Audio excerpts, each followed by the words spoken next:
այսօր քննադատում են ինձ։ Եկեք պատկերացնենք Ղարաբաղի շարժումը շարունակվում է։ Ինչ էր դա նշանակելու։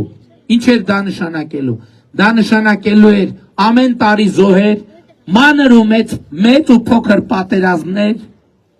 մանր ու մեծ բաներ, միջադեպեր, ու այդքան ինչ ու ո՞նց էր լուծվելու հարցը։ Չէր լուծվելու հարցը, Ժողովուրդ ջան, չէր լուծվելու, որովհետև ցանկացած բանակցային գործընթացի ցանկացած փուլում միջազգային հանրության առնվազն շատ ազդեցիկ ուժեր շահագրգռված են եղել, որ կոնֆլիկտը չլուծվի, ոչ թե լուծվի, այլ չլուծվի։ Այսօր բանն են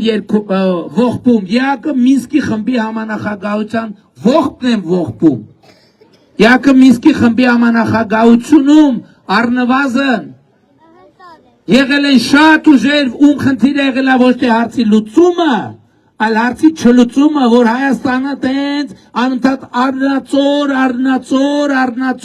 առնացոր, ես ինձ վրա վերցրել եմ այդ պատասխանատվությունը,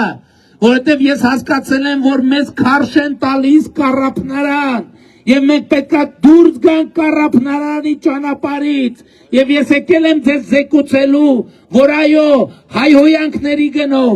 բոլոր տեսակ մեղադրանքների գնով, բայց ես այնքան կամք եմ ունեցել, ես Հայաստանի Հանրապետությունը դուրս եմ բերել կառափնարանի ճանապարհից